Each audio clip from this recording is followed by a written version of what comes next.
Budget जो कि अब कुछ ही दिनों में सामने आने वाला है, उस पर बड़ी हद तक तैयारियां भी हो चुकी हैं। तमाम तजावीज़ और स्टेक होल्डर्स की मुलाकातें और मीटिंग्स भी हो चुकी हैं और हुकूमती सतह पर भी हम पूरी तैयारियां देख रहे हैं और आदाफ भी अब उसके तय कर लिए गए। जहां बजट आदाफ तय हुए हैं, वहीं हम ये देखते हैं कि साल 2025 के आगाज़ में हुकूमत ने उड़ान पाकिस्तान प्रोग्राम का ऐलान किया था और उसमें भी बहुत सारे आदाफ तय किए थे, जिसके 5 ईज़ में से एक ई यानी एक्सपोर्ट को $60 अरब तक पहुँचाने का हदफ भी शामिल था।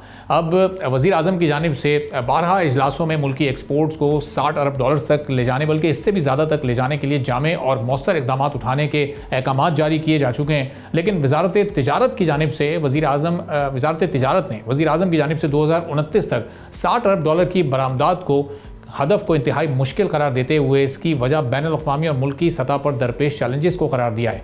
अब बैरूनी वजूहात में अमरीकी टैरिफ के असरात भी शामिल हैं, यूक्रेन रूस की जंग और स्लो इंटरनेशनल मार्केट्स हैं, तो मुल्की मसाइल में एनर्जी प्राइसेस और फिर कमज़ोर इंफ्रास्ट्रक्चर एक्सपोर्ट्स बढ़ाने में इस वक्त रुकावट बन रहे हैं। अब वज़ारत तिजारत के मुताबिक इंडस्ट्रियल रिफॉर्म्स के ज़रिए टैरिफ में कमी लाने की कोशिशें की जा रही हैं। साथ ई कॉमर्स के लिए पॉलिसियों को बेहतरीन किया जा रहा है। नई ई कॉमर्स पॉलिसी से रेगुलेशंस में बेहतरी, डिजिटल इंफ्रास्ट्रक्चर को मजबूत करना और ऑनलाइन एक्सपोर्टर्स को मदद फराहम की जाएगी। फिर लोकल प्रोडक्शन, डोमेस्टिक सरप्लस और एक्सपोर्ट्स को बढ़ाने के लिए नई डोमेस्टिक पॉलिसी भी लाई जा रही है।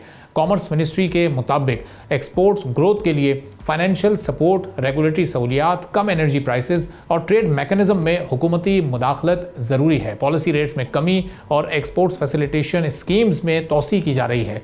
फिर सनती तोसी और सोलराइजेशन के फ़रोग के लिए रियायती निज़ाम को बहाल किया जा रहा है। एक्सपोर्ट्स के लिए एनर्जी प्राइसेस और बिजली की बिला तातुल फरामी हुकूमती तरजीहात में इस वक्त शामिल है। वज़ारत तिजारत ने एक्सपोर्ट्स मटीरियल की क्लियरेंस को तेज़ बनाने को अहम हदफ करार दिया है। साथ साथ एक्सपोर्टर्स की सहूलत के लिए टैरिफ में नरमी और रिफंड क्लेम्स की फौरी अदायगी भी की जा रही है।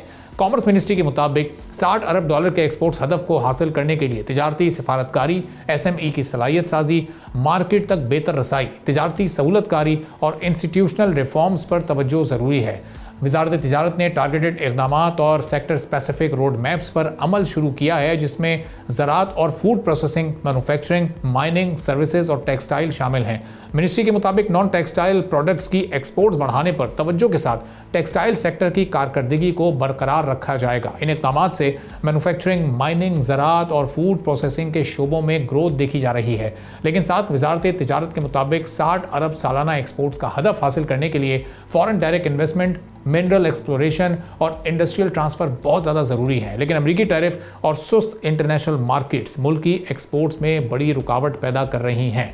अब यहाँ पर यह सवाल है कि एक्सपोर्ट्स बढ़ाने के लिए मज़ीद कौन कौन से ऐसे इक़दाम उठाने की ज़रूरत है और ख़ास तौर पर इस बजट में उनमें से कितने इक़दाम फ़ौरी तौर पर लिए जा सकते हैं, ताकि उड़ान पाकिस्तान के जो टारगेट्स हैं उसकी जानिब एक कदम मज़ीद बढ़ाया जा सके। सब्सक्राइब करें और बेल दबाएं ताकि कोई खबर रह न जाए।